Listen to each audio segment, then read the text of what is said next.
ఈ ఎంటైర్ సెనారియోలో Pawan Kalyan is the man of the match.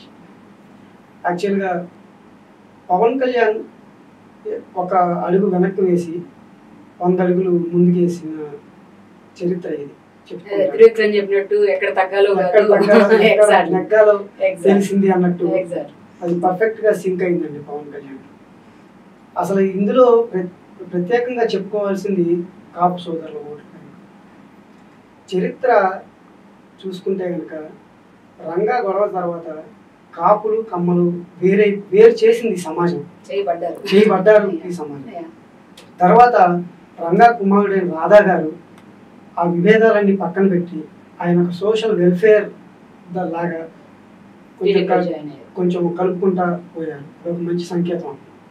ఇప్పుడు ప్రజారాజ్యం పార్టీ పెట్టిన తర్వాత చిరంజీవి కూడా అది చేయలేకపోయారు. కానీ పవన్ కళ్యాణ్కి మీరు ఇందాక మనం అనుకున్నట్టు ఎక్కడ తగ్గాలో కాదు ఎక్కడ నెగ్గాలో తెలిసింది. ఆయనకి అర్జునుడికి కృష్ణుడు తోడైతే ఏమవుతుంది, మహాభారత కురుక్షేత్రంలో అంతిమంగా పాండవులకే విజయం సాధిస్తారు. అలా పవన్ కళ్యాణ్ గారికి చంద్రబాబు నాయుడు గారు తోడయ్యారు, వెంట ఉండి చేయి పట్టుకొని నడిపించారు. ఇప్పుడు ఆయన 25 సీట్లు తీసుకున్నప్పుడు అందరూ వెకిలిగా నవ్వారు, 40 సీట్లు ఉండాలి అది ఇది అంట. పవన్ కళ్యాణ్ గారు ఇక్కడ ఫస్ట్ నుంచి ఒకటే స్టాండ్ మీద ఉన్నారండి. నాతో ఉండే వాళ్ళే ఉండండి, వెళ్ళిపోయే వాళ్ళు వెళ్ళిపోండి, నేను అలా నాకు సింపుల్ స్టాండ్ తీసుకున్నారు. అలాంటప్పుడు ఏమైంది, కోవట్లందరూ వెళ్ళిపోయారు. పవన్ కళ్యాణ్తో ఆయన ఆశయాల్ని ఆయనకి కావాల్సిన వాళ్ళే ఉన్నారు. ఆటోమేటిక్గా అలాంటప్పుడు ఏమవుతుంది, కన్సాలిడేషన్ ఓట్ ట్రాన్స్ఫర్మేషన్ పాలు నీళ్ళలాగా కలిసిపోయినాయండి. మీరు కాపులు అవ్వండి కమ్మాళ్ళు అవ్వండి ఇద్దరు కలిపి అక్కడ ఎక్కడైతే ఉన్నాయో అసలు ఒక్క సీటు కూడా పోనివ్వకుండా, ఒక్క ఓటు కూడా పోనివ్వకుండా ఇద్దరు కలిసి గుద్దేశారు అంతే. ఇది మీరు సైలెంట్ ఓటింగ్ అని చెప్పేసి అంటున్నారు. సైలెంట్ ఓటింగ్ కాదండి, ఇది వైలెంట్ ఓటింగ్. జనాలు ఆ వైలెన్స్ చూసి మనం కూడా వైలెంట్గా రియాక్ట్ అవ్వకపోతే మన భవిష్యత్ అంధకారంలోకి నెట్టేయబడుతుందని చెప్పేసి జనాలందరూ చాలా వైలెంట్గా ఓటేశారు.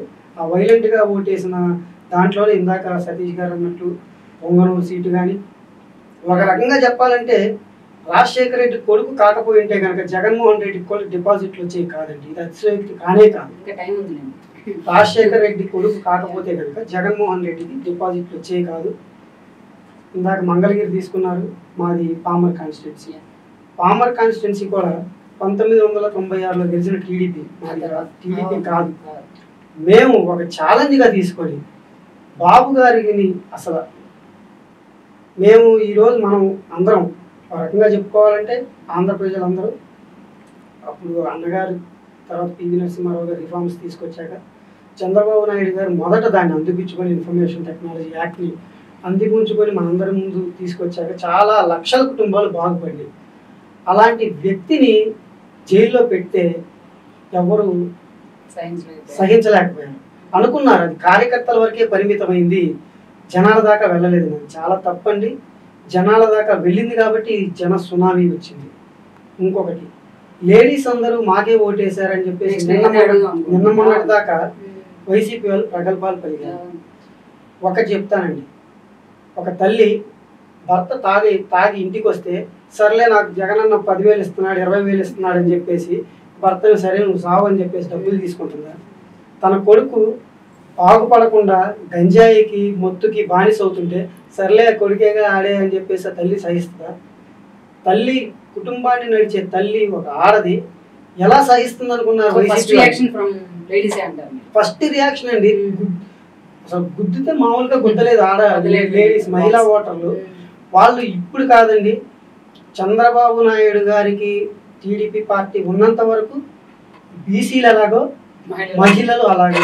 అది ఎవ్వరు జగన్మోహన్ రెడ్డి కాదు కదా, ఎవ్వరు వచ్చినా ఎవ్వరు అది మహిళా ఓటు బ్యాంకుని టీడీపీ నుంచి ప్రత్యేకంగా చంద్రబాబు నాయుడు గారి నుంచి దూరం చేయలేరు. కానీ క్రూషియల్ పాయింట్ లాస్ట్ వీక్ లో కూడా ఈవెన్ జగన్మోహన్ రెడ్డి షఫ్లింగ్ పేరుతో ఎమ్మెల్యే టికెట్లని ఎమ్మెల్యేలని మంత్రుల్ని అంత ఎంపీస్ కూడా అటు ఇటు మార్చేశారు. సో ఇది ఎంతవరకు ఎందుకు ఎఫెక్ట్ చూపించలేకపోయింది అంటారు? అది లాట్ ఆఫ్ కన్ఫ్యూజన్ క్రియేట్ చేసిందంట. అది ప్లస్ కాకపోయినా మైనస్ చాలా అయింది. ఎందుకంటే ఇప్పుడు ఒక కంపెనీలో ఫర్ ఎగ్జాంపుల్ ఒక కంపెనీలో ఒక ఎంప్లాయీని తీసేస్తే ఇంకొక కంపెనీలో చేర్చుకోవడానికి కాంటాక్ట్ వస్తారు. అలాంటిది ఒక కంపెనీలో నుంచి తీసేసి ఇంకొక కంపెనీలో చేర్చుకోవడానికి కాంటాక్ట్ చూసినప్పుడు ఒక కాన్స్టిట్యున్సీలో సరిగ్గా వర్క్ చేయనండి ఇంకొక కాన్స్టిట్యున్సీలో ఎలా ప్రజలు అంగీకరిస్తారనుకున్నాడు జగన్మోహన్ రెడ్డి, నాకు ఇప్పటికీ అర్థం కాదు. ఆ సజ్జల ఎలాంటి సలహాదారుడు, ఎవరు సలహాల మీద అలా చేశారో కానీ అది చాలా బూమరాంగ్ అయింది. సో ఆ ఎఫెక్ట్ కనిపించింది అంటారా? 100% అండి, 100%. ఎందుకంటే ఇప్పుడు ఫర్ ఎగ్జాంపుల్ అనిల్ కుమార్ యాదవ్ తీసుకోండి, అక్కడ అక్కడ ఓడిపోతున్నారని చెప్పినప్పుడు ఒక ఎమ్మెల్యేగా గెలవని క్యాండిడేట్ ని ఏదో యాదవుల కులం ఎక్కువ ఉందని చెప్పేసి నర్సాపేట తీసుకెళ్లి ఎంపీ క్యాండిడేట్ గా నుంచోబెడితే ఎలా గెలుస్తాడు అనుకున్నారండి అనిల్ కుమార్ యాదవ్? అంటే కులాల ప్రాతిపదికన కులాల అంధకారంలో ఆంధ్రప్రదేశ్ బతుకుతుంది అనుకున్నాడా జగన్మోహన్ రెడ్డి? జగన్మోహన్ రెడ్డి ఆంధ్రప్రదేశ్ కులాలకు అతీతంగా ఉంది, గుర్తుపెట్టుకో. నువ్వు కులాలని చేద్దాం అనుకున్నావు కానీ చాలా చోట్ల కాపు సామాజిక వర్గం నిలబడి చోటు బీసీలకు టికెట్ ఇచ్చారు. అసలు అది చాలా తప్పండి. ఆంధ్రప్రదేశ్ ప్రజలు చాలా చాలా చాలా చాలా ధైర్యవంతులు అని చెప్పేసి ప్రపంచం మొత్తం ఆంధ్రప్రదేశ్ ఎన్నికల వైపు చూసిందండి. అలాంటిది జనాలు ప్రజలకి కృతజ్ఞతలు చెప్పాలి. అలాగే సతీష్ గారు, మెయిన్ జగన్మోహన్ రెడ్డి ఆల్మోస్ట్ ఒక 1 year నుంచి క్లాస్ వార్ అనే నినాదం తీసుకున్నారు. మీకు గుర్తుంటుంది, చాలా ప్రెషియస్ గా తీసుకెళ్లారు దాన్ని. ఏది పెద్దవాళ్ళకి చిన్న వాళ్ళకి యుద్ధం అనే పేరు. అది అసలు ఎందుకు ఇంపాక్ట్ చూపించలేకపోయింది? అటర్ ఫ్లాప్ గా మిగిలింది ఆ స్లోగన్ ఈ రోజు. ఇప్పుడు ఎమ్మెల్సీ ఎలక్షన్స్ జరిగినప్పుడు అండి, తెలుగుదేశం పార్టీ 3 ఎమ్మెల్సీ స్థానాలు గెలిచినప్పుడు సజ్జల రామకృష్ణారెడ్డి గారు ఒక మాట అన్నారు, అవి మా ఓట్లు కాదు, మా ఓట్లు వేరే ఉన్నాయని చెప్పేసి వాళ్ళు అన్నారండి. వాళ్ళ ఓట్లు కాదు. ఇప్పుడు ఇందాక రవి చెప్పిన ఒక ఎగ్జాంపుల్స్ నేను కోట్ చేస్తాను. ఒకటి ఏంటంటే ఉమెన్ ఓటింగ్ గురించి మీరు అడిగినప్పుడు ఇలిసిట్ లిక్కర్ ఏదైతే లిక్కర్ వీళ్ళు అమ్ముతున్నారో ఈ లిక్కర్ వల్ల చాలా మంది చనిపోయారండి. యాక్చువల్గా వాళ్ళ కిడ్నీస్ ఫెయిల్ అయ్యి, ఇది లివర్స్ ఫెయిల్ అయ్యి చాలా మంది చనిపోయారు, కొన్ని వేల మంది చనిపోయారు. నిజంగా రేపు తెలుగుదేశం పార్టీ అధికారంలోకి వచ్చినాక ఆ విషయం మీద దృష్టి పెట్టి దాని మీద స్టడీ అనేది చేస్తే ఖచ్చితంగా సర్ప్రైజింగ్ విషయాలు బయటకు వస్తాయి ఎంతమంది అనేది. సో అలాంటప్పుడు ఒక ఫ్యామిలీలో అలాంటివి జరిగినప్పుడు ఫ్యామిలీ మొత్తం మీరు పెన్షన్లు ఇవ్వండి, ఇంకోటి ఇవ్వండి ఎలా ఓట్లేస్తారు? సో ఇక్కడ ఏంటంటే మా మొదటి నుంచి కూడా అంటే జగన్మోహన్ రెడ్డి గారు సొంతంగా ఆలోచించారా, లేకపోతే ఆయనకి వర్క్ చేసిన ఐపాక్ టీమ్స్ సజెస్ట్ చేసిందా, లేకపోతే సలహాదారులు సజెస్ట్ చేశారో తెలియదు. కానీ అది నిజంగా రాజకీయ పరిజ్ఞానం ఉందో లేదో తెలియదు. కానీ ఈ క్లాస్ వార్ అనేది క్రియేట్ చేయడానికి కారణం ఏంటంటే ఈ వెల్ఫేర్ స్కీమ్స్ ఒకటి మనకు చాలు, వెల్ఫేర్ స్కీమ్స్ ఒకటి చాలు మనకి గెలవడానికి అనేది అక్కడ ఓట్ బ్యాంక్ కన్సాలిడేట్ చేసుకోవడానికి క్లాస్ వార్ అనే పదాన్ని తీసుకొచ్చాడు యాక్చువల్గా. కానీ క్లాస్ వార్ అనేది ఎందుకు పనిచేయలేదంటే ఇందాక నేను చెప్పిన ఎగ్జాంపుల్ బేసికలీ. అండ్ రెండోది వెల్ఫేర్ స్కీమ్స్ అనేది అంటే వాళ్ళు ఏమనుకున్నారంటే వెల్ఫేర్ స్కీమ్స్ ఒకటే చాలు, కానీ రాష్ట్రంలో చాలా సమస్యలు ఉన్నాయి. ఈ సమస్యలకి చాలామంది విక్టిమైజ్ అవుతారు. ఆ విక్టిమైజ్ అయ్యే వాళ్ళు కూడా ఈ వెల్ఫేర్ స్కీమ్ బెనిఫిషరీస్ ఉంటారు ఖచ్చితంగా. ఇప్పుడు ఎవరో ఒక బీసీల కుర్రాన్ని తీసుకోండి, అతను చదువుకున్నాడు, ఉద్యోగం లేదు, ఎన్నాళ్ళు ఖాళీగా ఉంటాడు ఫర్ ఎగ్జాంపుల్. అంటే వాళ్ళు వెల్ఫేర్ స్కీమ్స్ వస్తున్నాయి కాబట్టి వాళ్ళు ఓట్లేసేస్తారు. అది అందరికీ అప్లై అవుతుంది కదా, వెల్ఫేర్ స్కీమ్స్లో అన్ని క్యాస్ట్ వాళ్ళకి అప్లై అవుతుంది ఇక్కడ యాక్చువల్గా. మీరు అన్నట్టు ఒక బల్క్ ఎగ్జాంపుల్ అండి ఇది పట్టభద్రుల ఎమ్మెల్సీ ఎన్నికలు అనేది. ఏ సర్వే సంస్థ కూడా అంత బల్క్ శాంపిల్ తీయలేదు, ఎందుకంటే 11 districts ని కవర్ చేసి జరిగినాయి. ఇప్పుడు వాళ్ళలో వెల్ఫేర్ స్కీమ్స్ బెనిఫిషరీస్ లేదా, వాళ్ళు ఎవరికి వేసారు ఓట్లు? రాయలసీమ కూడా టీడీపీ గెలిచింది కదా, దాని నుంచి కూడా వాళ్ళు నేర్చుకోలేకపోయారు యాక్చువల్గా. అయితే ఇప్పుడు వీళ్ళకి ఎవరైతే వర్క్ చేశారో ఐపాక్ టీమ్ కానీ రిజిస్టర్ సింగ్ అండ్ టీమ్ కానీ వీళ్ళకి ఇచ్చిన రిపోర్ట్స్ ఉన్నాయండి. వాళ్ళు చెప్పిన కూడా నమ్మలేదు, యాక్చువల్ పరిస్థితి బాగాలేదు, chances of victory are very less అనే విషయాన్ని వాళ్ళు ముందే హైలైట్ చేశారు. దానికి పర్యవసానం ఈ షఫ్లింగ్, అక్కడ ఇక్కడికి మార్చడం, ఇక్కడికి మార్చడం అనేది దాని పర్యవసానం. ఏం చేయాలి అన్నప్పుడు వాళ్ళకి ఇది ఒకటి ఆల్టర్నేటివ్ కనపడింది. ప్రజలు ఏమనుకున్నారంటే ప్రజలు అమాయకులు అనుకున్నారా, లేకపోతే ప్రజల మెమరీ చాలా షార్ట్ అనుకున్నారా, ఇక్కడ క్యాండిడేట్ అక్కడ పెడితే వాళ్ళు మర్చిపోయి ఓటేసేస్తారు అనుకున్నారు, ఏదైనా అనుకుని ఉండొచ్చు. కానీ బట్ ఇక్కడ ప్రజాభిప్రాయం అనేది ఎప్పుడో నిర్ణయానికి వచ్చారు, ఎమ్మెల్సీ ఎలక్షన్స్ అప్పుడే నిర్ణయానికి వచ్చారు, అది ఇవాళ రిపీట్ అయింది అంతే యాక్చువల్గా. అలాగే రవి గారు, ఒక ఇంపార్టెంట్ విషయం ఏంటంటే సరే క్యాడర్ని బాధ పెట్టారు, వాళ్ళ ఆస్తులు ధ్వంసం చేశారు, వాళ్ళని మానసికంగా హింసించారు, ఇవన్నీ ఒక ఎత్తు అయితే టీడీపీలో ఉన్న అగ్రనేతలను కూడా ఈవెన్ చంద్రబాబు నాయుడు ఫ్యామిలీని కూడా వైఎస్ఆర్సీపీ వదిలిపెట్టలేదు. చంద్రబాబు నాయుడు జైల్లో పెట్టారు. సరే జైల్లో పెట్టకన్నా ముందు అసెంబ్లీలో వాళ్ళ వైఫ్ని కూడా అంతే హ్యూమిలియేట్ చేశారు కదా. లోకేష్ని పప్పు ఆ డైలాగ్ తప్ప వేరే వచ్చేది కాదు. అసలు ఒక లీడర్ని టార్గెట్ చేస్తూ లీడర్ కొడుకు మాజీ ముఖ్యమంత్రిగా చేసిన వ్యక్తుల్ని అసలు ఇట్స్ రీచ్ టు సమ్వేర్ అనేది కనిపించింది అంటారా మనకి? మర్చిపోం అన్ని గుర్తుపెట్టుకుంటాం. దేవాలయం లాంటి పార్టీ ఆఫీస్ మీద అటాక్ ని గుర్తుపెట్టుకుంటాం. దేవుడు లాంటి చంద్రబాబు నాయుడు అసెంబ్లీలో అవమానించింది గుర్తుపెట్టుకుంటాం. భువనేశ్వరి గారిని పేరు లాగింది గుర్తుపెట్టుకుంటాం. ఇంకా అధినాయకుడిని జైల్లో పెట్టినప్పుడు ఆ నరకం కార్యకర్త ఎలా బాధపడ్డాడో గుర్తుపెట్టుకుంటాం, మాచర్లలో మారిన హోనాన్ని గుర్తుపెట్టుకుంటాం, ఏది మర్చిపోం. అంటే గుర్తుపెట్టుకుంటాం అంటే మీరు మళ్ళీ వైఎస్ఆర్సీపీ పాలనలోకి వెళ్తున్నట్టు అనుకోవాలా? అనుకోండి, అనుకోవచ్చు కాక, కానీ మేమేది పెద్ద ఆయన మాట దాటి వెళ్దాం, లీగల్గా వెళ్తాం. ఇప్పుడు ఒక వ్యక్తిని కొట్టాలంటే చేతితోనే కొట్టవసరం లేదండి, మైండ్తో కూడా కొట్టచ్చు. మైండ్ వాళ్ళు చేసిన తప్పులు పర్యవసానాలు వాళ్ళు అనుభవించడం తప్పదు. ఇప్పుడు రీసెంట్గా నిన్న చూడండి, పిన్నెలని అంత పర్మిషన్ ఇచ్చినందుకు హైకోర్టుని సుప్రీంకోర్టు ఎంత చివాట్లు పెట్టింది. అలాంటివి చాలా జరుగుతాయి. పొంగనూరులో తిరగనివ్వడా, కుప్పంలో చంద్రబాబు నాయుడు ఓడిస్తాడా? ఇప్పుడు ఆయన భవిష్యత్తు ఏంటి? రోజా విలేకరులు వెళ్తే అనకూడదు, ఫింగర్ చూపిస్తుందా? ఆవిడ భవిష్యత్తు ఏంటి? నిన్న మొన్న కూడా కొడాలి నాని అంత మాటలు మాట్లాడుతున్నారు, అతని భవిష్యత్తు ఏంటి? వల్లభనేని వంశీ అతని భవిష్యత్తు ఏంటి? పిన్నెల భవిష్యత్తు ఏంటి? ఇలా చెప్పుకుంటూ పోతే ఇంకా వీళ్ళు కొంతమంది, మిగతా వాళ్ళ జోలికి మాకు అనవసరం. వాళ్ళు ఎలాంటి వాళ్ళైనా ఏదైనా సరే చాలా సామాన్యం నుంచి ఆ పిడికిల మందే మాట్లాడారు. అంతేనండి. ఇప్పుడు అందరు ఇప్పుడు వాళ్ళు కూడా కొంత ప్రెషర్స్ ఉంటాయి. ఏదైనా ఎంత ప్రెషర్స్ ఉంటే రాజకీయం లాగా ఈవెన్ చెప్పారు కదా మీకు రావు శ్రీకృష్ణదేవరాయలు ఎంత బయటకు వచ్చిన చంద్రబాబు తెట్లేదని మమ్మల్ని బయటికి పంపిస్తున్నారు. ఇప్పుడు రాజకీయంలా చేయాలి, అంతేగాని 2019 తర్వాత రాజకీయం రౌడీయిజం అయిపోయింది. ఎప్పుడో పర్చూరు గోపాలకృష్ణ పర్చూరు సినిమాలో డైలాగ్స్ రాసేవాడు. అలాంటి క్లియర్ కట్ గా ఈ 2019 నుంచి 24 దాకా సేమ్ యాజ్ ఇట్ ఈజ్ అట్లా రిపీట్ అవుతున్నాయి. ల్యాండ్ టైటిలింగ్ యాక్ట్ అనేది అదొక బ్రహ్మాస్త్రం లాంటిదండి. పెద్ద అయిన మాస్టర్ మైండ్ కి అదొక నిదర్శనం. అది ముందే తీసుకుని ఉంటే జనాలు మర్చిపోయేవారు. కరెక్ట్ గా ఎలక్షన్స్ కి 1 వీక్ 10 days ముందు బ్రహ్మాస్త్రం లాగా తీశారు. ఆ ల్యాండ్ టైటిలింగ్ యాక్ట్ అనేది చాలా బాగా భయపడ్డారు. ఇందాక మీరు క్లాస్ వార్ పూర్ వార్ అన్నారు. ఆ క్లాస్ వార్ 100 ఎకరాలు ఉన్నవాడికి ఏమి కాదు, ఏ గవర్నమెంట్ వచ్చినా ఏమీ కాదు, మరి ఏదైనా చేయించుకోగలరు. ఎకరం 2 ఎకరాలు ఉన్న వాళ్ళకి వాళ్ళే ఇబ్బంది పడతారు. ఆ ల్యాండ్ టైటిలింగ్ యాక్ట్ కనీసం జగన్ ప్రభుత్వం దాని గురించి జనాలకి కమ్యూనికేట్ చేసి ఏమన్నా డిబేట్లు చేసినా జనాలు ఓకే అనుకునేదేమో. ఏమీ చేయకుండా ఆ ఇష్టానుసారంగా మేము ఏం చేస్తే అది చేస్తాము, రాచరికంలో ఉన్నాము అని చెప్పేస్తే దొరగారిని ఏం చేశారు? దొరగారు ఒక్కటి చెప్పండి, కేసీఆర్ చేసిన తప్పేంటో ఒక్కటి చెప్పండి. ఓడిపోవటానికి ఏమన్నా కారణం ఉందా? ఇక్కడ ఉన్న ఆంధ్ర వాళ్ళు సెటిలర్స్ అని చెప్పుకునే వాళ్ళు కూడా కంపేర్ విత్ జగన్ చాలా సెక్యూర్డ్ గా ఉన్నామని చెప్తూ అసలు మీరు అనుకుంటున్నారు సెటిలర్స్ అని. సెటిలర్స్ కాదండి, కేసీఆర్ ని ఓడించింది తెలంగాణ ప్రజలు ఓడించారు. ఒక సింపుల్ ఎగ్జాంపుల్ చెప్తా. దసరా రోజు ఫామ్ హౌస్ ఉందంటే వెళ్తుంటే పూలు అమ్ముతుంటే అక్కడ తోటలు ఉంటాయి, బంతి పూల తీసుకుంటా. నేనన్నా ఏమయ్యా ఎంత ఉంది ఎకరం అంటే 2 కోట్లు ఉందంటే, ఏం 2 కోట్లు అంటే 4 కోట్లు ఉందన్నా.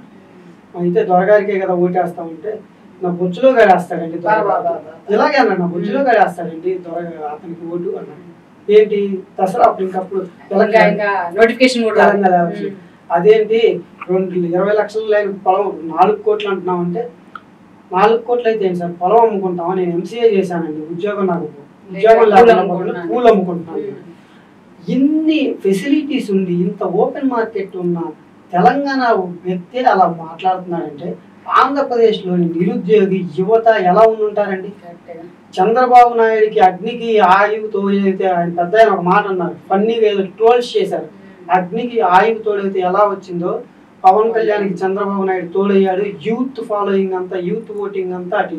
అంటే ఒక సీనియర్ ఐటీ ఎంప్లాయీగా చంద్రబాబు నాయుడు అరెస్ట్ తర్వాత మీ కమ్యూనిటీ మొత్తం, మీ కమ్యూనిటీ ఐటీ ఎంప్లాయీస్ అంతా మొత్తం రోడ్ మీదకి వచ్చి ప్రొటెస్ట్ చేసే ప్రయత్నం చేశారు. సో అది నిజంగా అది లీడ్ చేసిందంటారా? అది వన్ ఆఫ్ ది రీజన్ అంటారా ఈ రోజు ఇంత స్వీప్ చేయడానికి కారణం? 100% అండి, 100%. బిఫోర్ దట్ డెఫినెట్ గా లోకేష్ పాదయాత్ర 100% బూస్ట్ ఇచ్చింది, 100% బూస్ట్ ఇచ్చింది. దానికి ముందు మహానాడు కావచ్చు, దానికి ముందు ఎలక్షన్స్ అండి, సతీష్ చేశారు ఎమ్మెల్సీ. దానికి ముందు పంచాయతీ ఎలక్షన్స్, దానికి ముందు ఉద్యోగులందరూ విజయవాడని చుట్టుముట్టారు. ఏ రోజైతే ఆ ఉద్యోగులందరూ చుట్టుముట్టారో ఆ రోజు నుంచి ప్రారంభమైందండి జగన్మోహన్ రెడ్డి పతనం. తర్వాత ఒక్కొక్కటి తెలుసుకోవాలా. లెజెండ్ సినిమాలో మా బాలయ్య బాబు డైలాగ్ చెప్తాడు. బాలయ్య బాబు అప్పుడు చేసాము తెలుసుకోవాలా, ఇప్పుడు చెప్తాము తెలుసుకోవాలా అని చెప్పేసి చెప్తాడు. ఎన్ని అవకాశాలు ఇచ్చినా జగన్మోహన్ రెడ్డి అసలు జగన్మోహన్ రెడ్డి తనకు తానే తవ్వుకున్న గోతులో పడ్డాడండి. సెల్ఫ్ గోల్ ఏమీ చేయకుండా ప్రశాంతంగా రాజశేఖర రెడ్డి లాగా గడిపేసిన ఈరోజు ఎలక్షన్ లేదండి. ఈరోజు ఎలక్షన్ మనం ఇంత మాట్లాడుకునే అవకాశం ఉండేది కాదు. కేవలం ఆయన ఈగో వల్ల చెరిపాడు. ప్లస్ డెఫినెట్గా ఆ రోజు ఎంప్లాయీస్ చేసింది ప్రపంచం అంతా చూసింది. విప్రో సర్కిల్ కానీ, గచ్చిబౌలిలో కానీ, మెట్రోలో కానీ అన్నీ. ఆ మెట్రోలో వెళ్తుంటే మేము ర్యాలీకి పర్మిషన్ ఇవ్వమంటే కేటీఆర్ అన్న స్టేట్మెంట్ ఈ రోజు కూడా ట్రోల్ అవుతాను. అది ఇక్కడ వాళ్ళు ఓడిపోవడానికి కూడా వన్ ఆఫ్ ది డెఫినెట్గా one of the humiliating factor అండి. ఒక మనిషిని హ్యూమిలియేట్ చేస్తే అతన్ని ఆరాధించే వాళ్ళు బాధపడతారు. ఇప్పుడు నేను ఆయన ఆరాధిస్తున్నాను, నేను ఇంట్లో కూర్చొని బాధపడుతూ ఉంటాను. మా ఇంట్లో 10 మంది ఎంప్లాయీస్ ఉంటారు. నన్ను చూసి ఏంటి అయ్యారు ఇలా బాధపడుతున్నారు ఎందుకు అని చెప్పేసి వాళ్ళు ఆలోచించరా? ఆ ఆలోచన సైలెంట్ వేవ్ అనేది ఉంటుందంట. డెఫినెట్గా ఒక వ్యక్తిని హ్యూమిలియేట్ చేయకూడదు. అలాంటిది అంత క్యాపబిలిటీ అంత క్యాలిబర్ ఉన్న లీడర్ని హ్యూమిలియేట్ చేస్తే ఆంధ్రప్రదేశ్ అవమానించినట్టు ఫీల్ అయింది. ఆ రిజల్ట్ ఇప్పుడు అనిపించిందంట. సో ఫైనల్ గా కంక్లూడ్ చేద్దాం సతీష్ గారు మీతోని. ముఖ్యంగా చూసినట్టే ఇందాక రవి గారు కోట్ చేసినట్టు సెల్ఫ్ గోల్స్. ఇప్పుడు ఆల్రెడీ మనకి తెలంగాణలో ముందే సర్వేస్ చెప్పాయి సిట్టింగ్ అందరి మీద వ్యతిరేకత ఉంది, కానీ మెజారిటీ సిట్టింగ్ కేసీఆర్ టికెట్ ఇచ్చి ఓవర్ కాన్ఫిడెన్స్. సో ఇతను ఇక్కడ అదే చేశాడు, అటు ఇటు షఫుల్ చేసిన మెజారిటీ సిట్టింగ్. యాక్చువల్గా 151 సీట్లు అంటే గత ఎన్నికల్లో అది మామూలు మెజారిటీ కాదు, థమ్మింగ్ మెజారిటీ కదా. గతంలో ఎప్పుడు ఎవరికి ఒక వ్యక్తికి అట్లా రాలేదు. అలాంటి మెజారిటీ నుంచి 35 years పాటు తానే సీఎంగా ఉంటానని చెప్తూ వచ్చేవాడు జగన్. నా కళ అది, నా డ్రీమ్ అనేది. ఎక్కడికి వెళ్ళినా నేను చచ్చినా నేనున్నా నా పేరు చెప్పుకోవాలని చెప్పేవాడు. సో ఈ రోజు ఈడ్చి పెడతాను నేను 5 years, within 5 yearsలోనే. సో ఇది ఎట్లా, ఇది ఇంత డ్యామేజ్ ఎలా అంటారు? 2004 ఎలక్షన్లో చంద్రబాబు నాయుడు గారు ఓడిపోయిన తర్వాత రాజశేఖర రెడ్డి గారు సీఎం అయ్యారు. చంద్రబాబు నాయుడు గారు కూడా అనేక సందర్భాల్లో చెప్పారు ఈ విషయాన్ని. చంద్రబాబు నాయుడు గారు అంతకుముందు తీసుకున్న అనేక ఇనిషియేటివ్స్, అది ఇంటర్నేషనల్ ఎయిర్పోర్ట్ కావచ్చు, జిఎంఆర్ ఇంటర్నేషనల్ ఎయిర్పోర్ట్ కావచ్చు, అవుటర్ రింగ్ రోడ్ కావచ్చు, ఏదైనా కూడా ఏది ఆపలేదు ఆయన, కంటిన్యూ చేసుకుంటే వెళ్ళిపోయారు ఆయన. మన పాలన ప్రజావేదిక పోల్చడం స్టార్ట్ అయింది. మన పాలన వచ్చేసరికి ఏంటి, ప్రజావేదిక. ఎన్టీఆర్ క్యాంటీన్స్ ఏం చేసినాయండి? సరే ప్రజావేదిక కూర్చారు, చంద్రబాబు నాయుడు గారు కూర్చున్న స్థలంలో తను కూర్చోకూడదు అనుకున్నాడు. ఈగో రవి అన్నట్టు ఈగో ఫీల్ అయ్యాడు ఆయన. అక్కడ నేను కూర్చోవడం ఏంటని, that's okay. But NTR canteens ఏం చేసినాయి, అన్నం పెట్టే క్యాంటీన్స్ ఏం చేసినాయి, ఏది కూడా ప్రతిదీ. అంటే చంద్రబాబు నాయుడు గారు ఆయన యొక్క బ్రాండ్ని, ఆయన యొక్క ఇమేజ్ని, ఆయన యొక్క పేరుని ప్రజల మైండ్లో నుంచి ఎలిమినేట్ చేయాలని అనుకున్నాడు తప్పితే తనకంటూ ఒక బ్రాండ్ ఎలా సృష్టించుకోవాలని అనుకోవాలి. అంటే అవతల శత్రువుని వీక్ చేయాలనుకున్నాడు తప్పితే తను ఎలా బలపడాలనేది తను ఆలోచించాలి. రాజశేఖర రెడ్డి గారు ఆ రోజు చంద్రబాబు నాయుడు గారు ఆలోచనని, ఆయన ఐడియాస్ని కంటిన్యూ చేసినట్టుగా ఇప్పుడు ఆయన కూడా అక్కడ చంద్రబాబు నాయుడు గారు మొదలుపెట్టి అమరావతిని కావచ్చు, పోలవరాన్ని కావచ్చు, అలాగే అప్పటికే డిస్కషన్స్లో ఉన్న అనేక పరిశ్రమలు. ఒక ఎగ్జాంపుల్ చెప్తానండి, ప్రకాశం జిల్లాలో Asian pulp and paper, Indonesian company, Malaysian company గుర్తులేదు, అక్కడ ఎక్కువ సుబాబులు క్రాప్ అది వేస్తారంట. అక్కడ ఆ పేపర్ ఇండస్ట్రీ అనేది వచ్చి ఉంటే కనీసం 10,000 మందికి ప్రత్యక్షంగా పరోక్షంగా ఉపాధి దొరికేది. ఆ కంపెనీ ఆ హామీ ఇచ్చే వచ్చింది. ఇప్పుడు ఆ కంపెనీని పంపించాల్సిన అవసరం లేదే. Adani data center Vizag, Lulu group Vizag, వెట్టెక్ జోన్, వీటన్నిటిని పంపించాల్సిన అవసరం ఏముంది? అంటే ముఖ్యమంత్రి అయింది ఉపాధి క్రియేట్ చేస్తామని చెప్పే కదా. ఆయన దేని మీద వచ్చాడు, స్పెషల్ స్టేటస్ అన్నాడు. యూనివర్సిటీలకు వెళ్ళాడు, ఇంజనీరింగ్ కాలేజీలకు వెళ్ళాడు. స్పెషల్ స్టేటస్ అనేది అవసరం అని చెప్పాడు. వాళ్ళకి యూత్ నమ్మించాడు. స్పెషల్ స్టేటస్ దేనికి అవసరం? ఉపాధిని క్రియేట్ చేయడానికి అవసరం, ఎంప్లాయ్మెంట్ క్రియేట్ చేయడానికి అవసరం. కానీ ఎంప్లాయ్మెంట్ క్రియేట్ చేస్తారో బాబు వచ్చిన పరిశ్రమల్ని నువ్వు తరిమేస్తానికి స్పెషల్ స్టేటస్ అనే క్వశ్చన్ ఎక్కడ వస్తుంది? కియా మోటార్స్ అనుబంధంగా ఎన్నో పరిశ్రమలు రావాలి, యాన్సిలరీ యూనిట్స్ అవేవి రావాలి యాక్చువల్గా. అట్లాగే శ్రీసిటీ ఎస్సీజెడ్లో కూడా ఎన్నో పరిశ్రమలు రావాలి. ఇదేది కూడా రాలా. అంటే అతను ఎంతసేపు ఏమనుకున్నాడంటే కియా మోటార్స్ ఒకవేళ చుట్టూ పరిశ్రమలు వస్తే ఆ పేరు చంద్రబాబు నాయుడు వస్తుంది. ఏషియన్ పల్ప్ అండ్ పేపర్ అది ఎవరు తెచ్చారంటే చంద్రబాబు నాయుడు తెచ్చాడు, జగన్ కంటిన్యూ చేశాడు. ఎంతసేపు ఆయన పేరుని ఎలిమినేట్ చేద్దామని ట్రై చేశాడు. కానీ తను పాలన చేసుకుంటూ తనకంటూ బ్రాండ్ క్రియేట్ చేయాలని ఇప్పుడు అనుకోలేదండి. పాలనలో టార్గెట్స్ లో చంద్రబాబు నాయుడు టార్గెట్ యాక్చువల్గా చంద్రబాబు నాయుడు గారు కూడా చెప్పారు, ఎన్టీఆర్ క్యాంటీన్స్ తీసేయకండి, మీ పేరు పెట్టుకోండి, లేకపోతే వైఎస్ఆర్ పేరు పెట్టుకోండి, ఎవరికి అభ్యంతరం లేదు, కానీ కంటిన్యూ చేయండి. అది పేదవారికి అన్నం పెట్టే ఇది, అది అక్కడ ఒక ఆలోచన, దాని నుంచి తీసేస్తున్నారని చెప్పారు. కానీ వైఎస్ఆర్ పేరు పెట్టిన అక్కడికి వెళ్ళేసరికి చంద్రబాబు నాయుడు పేరే పెట్టారు కదా, ఎన్టీఆర్ క్యాంటీన్ అనేవారు కదా. అది కూడా ఆయన ఓచుకోలేకపోయాడు యాక్చువల్గా. సో ప్రాబ్లం ఏంటనేది మీకు అర్థమైంది. అంటే ఫైనల్ గా రేపు రాబోతున్న ప్రభుత్వంలో రెవల్యూషన్ ఉంటుందా, లేకుంటే రివోల్ట్ ఉంటుందా, లేదా రిజల్ట్ ఉంటుందా? చాలా ఛాలెంజెస్ అంటే నా ఉద్దేశంలో అయితే చాలా ఛాలెంజెస్ ఉన్నాయి. రవి గారి ఉద్దేశంలో రెవల్యూషన్ చాలా చంద్రబాబు నాయుడు గారికి సంబంధించి ముఖ్యమంత్రి అయినాక కూటమి అధికారంలోకి వచ్చినాక చాలా ఛాలెంజెస్ ఉన్నాయి. ఎందుకంటే అన్ని సమస్యలు క్రియేట్ చేశాడు ఆయన జగన్మోహన్ రెడ్డి గారు ముఖ్యమంత్రిగా. 10 లక్షల కోట్ల అప్పులు, వడ్డీలు. మరి వీటన్నింటినీ చేయాలి అంటే ఏం చేయాలి? రెవెన్యూ జనరేట్ చేయాలి. రెవెన్యూ జనరేట్ చేయాలంటే ఇప్పుడు తెలుగుదేశం పార్టీ కూటమి కూడా అనేక హామీలు, సోషల్ వెల్ఫేర్ స్కీమ్స్ అనేక హామీలు ఇచ్చి అధికారంలోకి వస్తుంది. ఉదాహరణకి నిరుద్యోగ వృత్తి, అది స్టేట్ ఎక్స్చెక్కర్ మీద చాలా బటన్ పడుతుంది యాక్చువల్గా. సో దాన్ని కంట్రోల్ చేయాలంటే ఏం చేయాలి? కంటిన్యూ అప్పులు తీసుకోవడం పరిష్కారం కాదు కదండి. దాన్ని కంటిన్యూస్ ఇచ్చుకుంటూ వెళ్ళిపోలేం కదా. 5 ఏళ్ళు అధికారంలో ఉన్నారు, లేదా రేపు 29లో మళ్ళీ వీళ్ళేగా అధికారంలోకి వచ్చారని అనుకుందాం. ఎంప్లాయ్మెంట్ క్రియేట్ చేయాలి, మెయిన్ ఎంప్లాయ్మెంట్ క్రియేట్ చేయాలి. కాకపోతే ఒక ఏముంటామంటే బ్లెస్సింగ్ అండ్ ఎక్స్క్యూజ్ అంటాం. ఇప్పుడు బెస్ట్ ఇప్పుడు ఏంటంటే కాదు, బ్రాండ్ కాదు, చాలా ఇంపార్టెంట్ పాయింట్. చాలా సందర్భాల్లో మేము అనుకునేవాళ్ళం, ఓకే చంద్రబాబు నాయుడు గారు గెలిచినా ఆయన చాలా కష్టం డెవలప్మెంట్ చేయడం అని. ఎందుకంటే నాకు ఆ మధ్య ఒక ఫ్రెండ్ చెప్పాడు, బాంబేలో సిఐ మీటింగ్లో ఒక ఇండస్ట్రియలిస్ట్ని ఒక ఆయన పక్కన ఉన్న క్వశ్చన్ అడిగాడు. ఆయన 2014 తర్వాత 2017-18లో ఆయన ఆంధ్రాలో వచ్చి పెట్టుబడి పెడదాం అనుకున్నాడు, కొంచెం పేరున్న ఇండస్ట్రియలిస్ట్ ఆయన. సో అప్పుడు తర్వాత గవర్నమెంట్ మారింది, ఆయన ఏదో ట్రై చేశాడు, కొత్తగా వచ్చిన గవర్నమెంట్ స్పందించలేదు, మిగతా ఇండస్ట్రీస్ లాగానే ఆయన ఆగిపోయాడు అక్కడితో. ఆయన ఇండస్ట్రియలిస్ట్ రీసెంట్గా ఒక క్వశ్చన్ అడిగితే ఏంటి చంద్రబాబు నాయుడు గారు మళ్ళీ వస్తాడంటున్నారు కదా ముఖ్యమంత్రిగా, మరి వెళ్తారా ఆంధ్రాలో పెట్టుబడి పెడతారా అని అడిగాడు ఆయన. సరే ఇప్పుడు చంద్రబాబు నాయుడు వస్తాడు బాగానే ఉంటాం, 29 జగన్ వస్తే నేనేం చేయాలి? 200 కోట్లు 300 కోట్లు పెట్టుబడి పెట్టి ఒక 5 సంవత్సరాల కోసం అయితే పెట్టలేం కదా. ఇన్వెస్ట్మెంట్ అనేది ఒక లాంగ్ టర్మ్ ప్రాసెస్. 10 ఏళ్ళు 15 ఏళ్ళు 20 ఏళ్ళు ఒక ఇండస్ట్రీ పెట్టాలంటే ఒక లాంగ్ టర్మ్ ప్రాసెస్. సో నాకు ఆలోచన లేదని చెప్పాడు ఆయన. కానీ అలాంటి ఇండస్ట్రియలిస్టులు ఇప్పుడు ఆలోచన మార్చుకుంటారని అనుకుంటున్నాను ప్రస్తుతం ప్రజలు ఇచ్చిన ఈ వేవ్ తీర్పుకి. ఎందుకంటే 15 సీట్ల లోపల నిజంగా ఇప్పుడు కాదు, 15 సీట్ల లోపల ఇప్పుడు వైసీపీ అనేది ఆగిపోతే 29కి పికప్ అవుతుంది అనేది అవకాశం ఉంది యాక్చువల్గా పొలిటికల్. సో అది ఒకటి బాబు గారికి ఇప్పుడు స్ట్రక్చరల్ డిఫెక్ట్స్ కూడా ఉన్నాయి వైసీపీకి. స్ట్రక్చరల్ డిఫెక్ట్స్ కూడా ఉన్నాయి, దాంతో పాటు యాక్చువల్ అనేక సమస్యలు ఉన్నాయి, వైసీపీ కేసులు అని అవన్నీ చాలా ఉన్నాయి ఇష్యూస్ అక్కడ. సో ఆ ఎంప్లాయ్మెంట్ జనరేట్ చేయగలిగితే, ఫర్ ఎగ్జాంపుల్ ఇందాక నేను చెప్పినట్టుగా అన్ఎంప్లాయ్మెంట్ అలవెన్స్ ఏదైతే ఉందో ఆ బటన్ ద్వారా తగ్గించుకోగలుగుతారు. సో ఛాలెంజెస్ అంది అదే నేను యాక్చువల్గా. ఫస్ట్ ఇన్వెస్ట్మెంట్స్ తీసుకురావాలి, అప్పుడు ఎలా అయితే తీసుకొచ్చారో బాబు గారు మళ్ళీ ఇన్వెస్ట్మెంట్స్ తీసుకురావాలి, కంపెనీస్ తీసుకురావాలి, దాంతోపాటుగా పబ్లిక్ సెక్టర్ ఎంప్లాయ్మెంట్ జనరేట్ చేసుకోవాలి. సరే మొత్తానికి ఇది టీడీపీ క్యాడర్ కాదు, రాష్ట్రానికి కూడా ఒక పాజిటివ్ వైపు అంటారు. రైట్ సతీష్ గారు, థ్యాంక్ యూ వెరీ మచ్ అండి. రైట్ రవికిరణ్ గారు, థ్యాంక్ యూ వెరీ మచ్.